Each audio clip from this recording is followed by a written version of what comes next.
few days ago, my friend Peyton released a video saying don't become a web designer with a bunch of reasons why not to get into web design. And on this video, I actually want to debunk them and explain why I don't think these are actually valid reasons and web design is actually an awesome thing to do. Now, I do want to say in advance, just because obviously you think I'm biased, I'm teaching people how to become a web designer. So of course, I'm gonna sell you on why becoming a web designer. But the truth is, I don't want to paint web design as if it's kind of like a magic solution to everything. It's a vocation just like any other profession and work. It's hard, it's going to take time. It's not like a get rich quick scheme. And so it doesn't mean that you're gonna get free money if you're going into web design. It's difficult, it's competitive, you're gonna have to build your skills and everything. That being said, I still think it's a super interesting profession to get into. It's creative, it's challenging, it's technical. It's a great way to spend your time helping other people, creating beautiful, efficient stuff for them. So it's a great thing. You can do it remotely, you can self-study it. So there's a lot of good things about it. Again, doesn't mean it's a magic solution, doesn't mean it's not challenging. That being said, let's dive into all of the topics that Peyton listed as a reason why not to get into Webflow, and I want to share my perspective on. So the first thing that he said is that it's super, super competitive. And he basically showed a graph of how, there's 20% more designers every year and it's very, very competitive. Now, I agree that it's competitive. I also think that any other profession in the world now is competitive. Development is competitive. Whatever, being an architect is competitive. Opening up a restaurant is competitive. Trying to be a musician, everything is competitive, right? Because the internet puts all of us on one platform and there's way more, it's easier to compete on the global stage. But that also means, and you have to remember that specifically in web design, there's a growth in demand, and that's why there is more and more designers, because more and more people are able to start small businesses or online businesses. They need help with people to do their branding, build their website, do their product. And so there's more demand for web design. And also, it's important to understand that designers and web designers work with local businesses around where they are. So while there is competition here on the internet and on the kind of like the global stage, when it comes down to a lot of times clients would want to work with people who can come into their office and meet them and shake their hand and work together with them. The world is big, and no matter where you are, you have a chance to beat the competition or have advantage over the competition in your local market. Especially if you're not in a big city, it's easy for you to create some competitive advantage in your local market. And so I think that, there is more competition, but still it's a service business, meaning that it's not like Google can serve everybody in the world, right? Web design, if I'm the best web designer in the world, I can still just do 1 to 3 projects at a time, right? Because it's a service-based business. It's not a scalable product. And so even if there are more people and more demand, it's not like one person can dominate the whole industry. He mentioned in the competition basically saying like 10% of designers are making 90% of all of the revenue, which is, maybe that's true. There's I don't know if you're familiar with the Pareto principle, which basically say that everything in life is 80-20, right? Probably McDonald's dominates 80% of the restaurants industry or whatever. There's always this 80-20 principle in life, but it doesn't mean that that's not a reason to get into it, right? Like, don't open up a restaurant because McDonald's owns 80% of the food industry, right? So it's normal, it's in life, and again, it's in every industry. It's not very specific to web design. Every other industry operates this way as well. The second thing that he mentioned is that things are changing very, very rapidly in web design, whether this is the tools, and you always have to learn the new tools, learn the new trends, and not only do the work, but you always have to maintain your level of proficiency and staying up to date with things. I agree, but I see this as actually an advantage. And the reason is because the old established people, right? The people who are now dominating 90% of the web design space, they are getting older and they are getting lazier and they're getting fat, right? And they're used to doing things their way, right? I've always been doing things this way. I've always used that tool, so I'm going to keep on doing that. And the fact that things are changing rapidly and the old people usually don't stay up to date with the new stuff, that actually gives a huge opportunity to people who are coming into the profession, who are now perhaps at the bottom of the pyramid, but they're motivated, they're hungry, they want to learn, they want to get to the top. And so they're staying up to date, they're constantly learning, and they can actually bypass the people on the bottom. So remember, Peyton just told us that, there's 10% of the designers are making 90% of the money.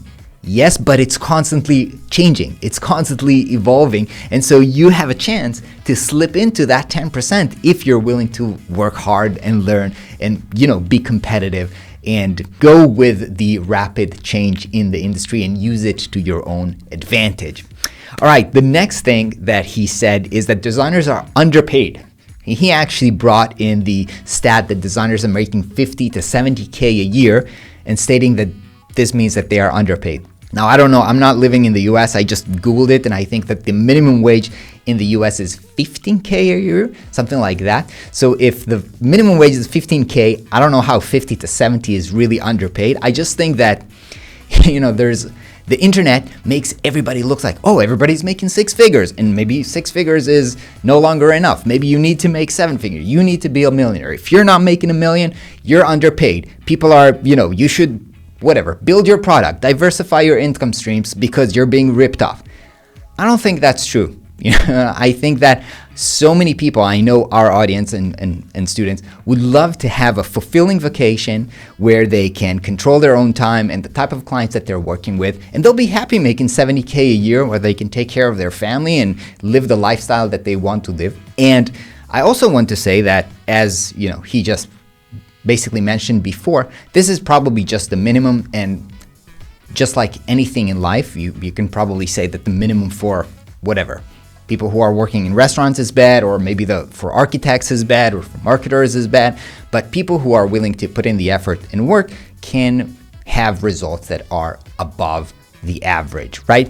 And this basically leads to the next point, where he basically said, people don't value design, right? Design always comes last, comes after marketing, comes after everything. And so when people come to you, they don't have a budget for this because they don't value this. I don't know. I hope this is not kind of like a representation of the type of clients Peyton is working with, but I know from the clients that I was working with who always had budget and invested in design, that they did value design. So I don't think that this represents everything. I think that it's very easy to say to somebody who wants to start, has a vision for a restaurant, people don't care about food, right? Most people just go to McDonald's and eat trash food. So forget about your dream for opening up a nice gourmet restaurant. Nobody values good food. Who's gonna pay for good food? Does that mean there's no market for gourmet restaurants? Of course not. Just the fact that most people are at the bottom of any pyramid. Every industry and every market is basically a pyramid where most of the people don't care and don't want to spend money on it. And then there's some people, less people, who want to spend more money. And then there's a bunch of people, small amount of people, who want to spend a lot of money. And so I don't think my goal when I'm trying to teach people how to be designers and I'm helping them to get to the high value, how do you work with the people who really want to work with you and pay money for you? I do agree, and not specifically for web design, for anything. You never want to be in the bottom of whatever you do, whether you're a developer or a musician or a designer or a restaurant owner. You never want to be in the bottom working with people who don't care about what it is that you're doing. That sounds like it sucks.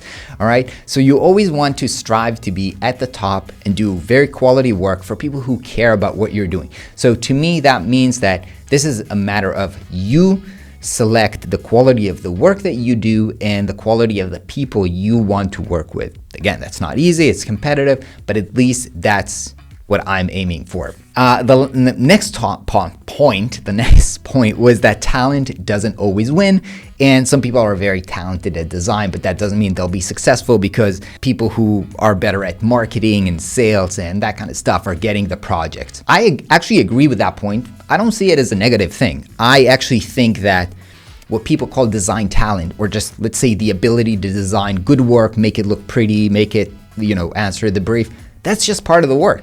The other part of the work is selling. The other part of the work is convincing your clients to work with you and to pick the good design and stuff like that. And so I do think that being a web designer, especially if you want to run your own business, right? If you are working in an agency, then yeah, the talent rises to the top within the agency, right? Besides, there's office politics like anything. But if you're running your own business, if you're a freelancer, then of course you need to do the other things as well. And being a freelancer means that you're balancing the creative work with the, I guess, business work. And so it is what it is. I mean, that's how it is in every kind of like running your own business. You have to do the marketing, you have to do the admin, you have to do the sales, you have to do the working with people. And especially in design, you always work with clients. You don't just design on your own and you're talented. It's a collaborative process and it's collaborative work.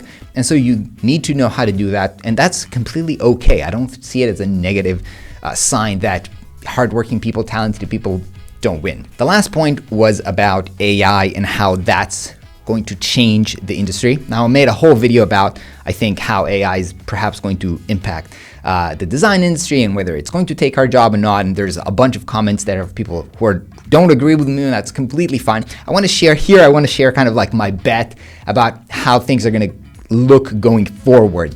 So here's what I think is going to happen. In the short term, people who are using AI are going to be more productive and efficient and will be able to get better results than the people who don't use AI. So in the short term, designers that are using AI are going to maybe make more money and be more successful. However, in the longer term, I think that the AI tools are going to be accessible to everybody and basically are going to raise the level of everybody. And now everybody can create decent work, right? Like great work.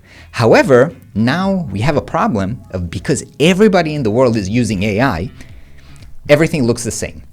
And then I think my gut feeling is they're always develop kind of like a counterculture or something like that. If everybody's doing one thing, then the tastemakers, right, the people who create the new fashions, the new art trends, are always going in the opposite direction, right? If there was, and you can think about trends in design, right? When we had kind of like the skeuomorphism, like design with shadows and looks realistic, then the anti-trend to that was, hey, let's do completely minimalistic, solid shapes and stuff like that. So if everything is going to be AI created, then the people at the top, which we mentioned earlier, the people who want to be different, who value design, and who want to pay a lot of money, they're going to go and pay to the, let's call it organic designer, the people who do handmade stuff that is non-AI. So there's going to be kind of like a flip where in the short term, the people with AI are going to make more money,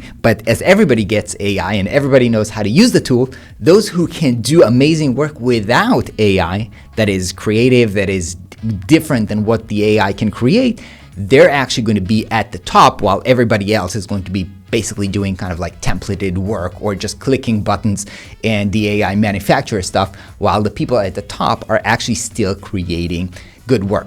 So again, short term, I would learn AI, I would learn how to use that, and I would try to use that to kind of like build myself up to the top. But on the long term, I would still have the foundations of design, knowing how to do things with my hand so that I'll be able to not be dependent on AI when everybody's sick of AI and everybody's doing it, and you want to be different and you want to be able to provide something that others can't provide. So all in all, these are my kind of like thoughts about the future and whether you should or shouldn't get into web design. If you want to learn more, we have tons of other videos on web design here on the channel, so check them out, and I'll see you in the next video. Peace out.